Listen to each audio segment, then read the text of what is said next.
नों थांनानै बेफोरबादिनो बिसोरो हादोर बेङो नि गोजोन लाबोयो बिसोरो हादोर बेंगिरि नङा जय आलाराम थियेटारनि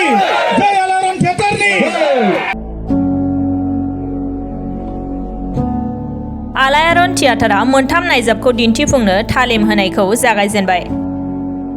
चन्दन सनामुलियानि सुजुनाय एनकाउन्टार, पदमधर बसुमतारीनि गोरबोनि आंगो आरो चन्दन सनामुलियानि बिदिन्थानि गेलेनाय बे मोनथाम नायजाबखौ रायजोफोरनि सिगाङाव दिन्थिफुंनो थाखाय आलायारन थियेटारा तालिम होनायखौ जागायजेनबाय।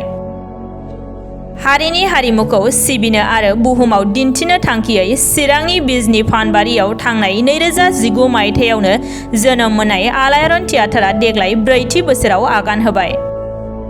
आलायारन थियेटारनि बिगोमा उपेन्द्र केरकाटारिया मिथिहोनाय बायदिब्ला गोबां गागि महरगिरिफोरखौ लानानै बे बोसोराव नायजाब दिन्थिफुंनो साखाफारा जादों।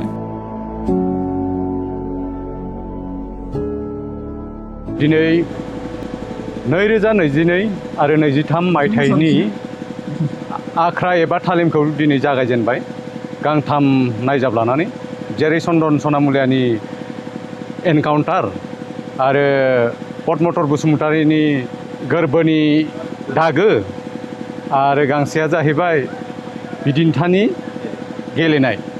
बे गांथाम नायजाबखौ लानानै देग्लाय बोसोराव रायजोफोरनो आं दिन्थिनो थाखाय गाजा गोमजायै ओंखारबोदों आरो देग्लाय आङो फिलारफोरखौबो बेफोरबायदिनो मोजां मोनदों। दिनै गिबि हिसाबै एनकाउन्टारखौ बेखेवजेनबाय। बेखेवजेननायाव जा दृश्य मोनसे खालामनाय जादों बेखौबो आं मोजां मोनदों। दा गासै आंनि फिलारफोरा दिनै नुजाथिफैनायनि थाखाय आं बिराद मोजां मोनदों आरो दिनैनिफ्राय आंनि रिहार्सेला गाजा गोमजायै जालांसिगोन आरोखि। गाहाय फावखुंगुर हिसाबै दिनेश रामसियारि आरो निजोम दैमारि, लोगोसे गुबुन बेफोरबायदिनो गुबुन थियेटाराव थानाय धनिराम बर' होननायखौ लानाय जादों आरो एक्ट्रिस हिसाबै राधिका मोसाहारि आरो माइनाव केरकाटारि। साखि महरै थांनानै थानांगोन नों थांनानै बेफोरबादिनो बिसोरो हादोर बेङो नि गोजोन लाबोयो बिसोरो हादोर बेंगिरि नङा बिसोरो सोबख्ल'सुलासो बिसोर सोबख्ल'सुला समाज 3, 4, go 1, 2, 3, 4 ठीक है go अरे खूबसूरत है तो खूबसूरत है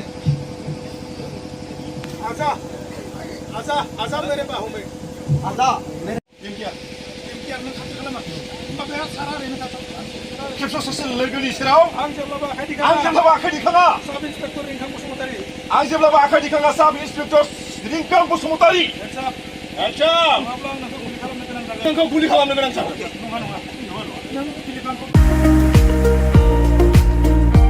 हनुमान हार्डवेराव नोंथांनि गोनां मुवा बेसादफोरखौ गोबाङै मोननो हागोन। बाक्सा जिल्लानि सालबारि महकुमानि सिङाव थानाय मानास नेशनेल पार्कनि साखाथि मायंपारा गुदिली बाजाराव गोदानै बेखेवबाय हनुमान हार्डवेर मुंनि गंसे हार्डवेर गला। बे गलायाव बाला, अन्थाइ, इटा, सिमेन्टजों लोगोसे टिन, चेयार, डाइनिं टेबल, प्लाइबोर्ड, न'आव फुनग्रा गाब आरो हार्डवेरनि गुबुन गासै गोनां मुवा बेसादफोरखौ बाङाइ बेसेनावनो मोननो हागोन। नोंथांनो जुदि बेफोर गोनां मुवा बेसादफोरखौ गोनांथि जायोब्ला नैबे मबाइल नाम्बाराव फोनांजाब खालामदो।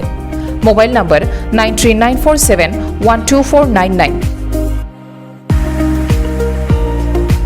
नोंथांनो गोनां जानाय हार्डवेरनि मुवा बेसादफोरखौ हनुमान हार्डवेरा जगायनानै होगोन।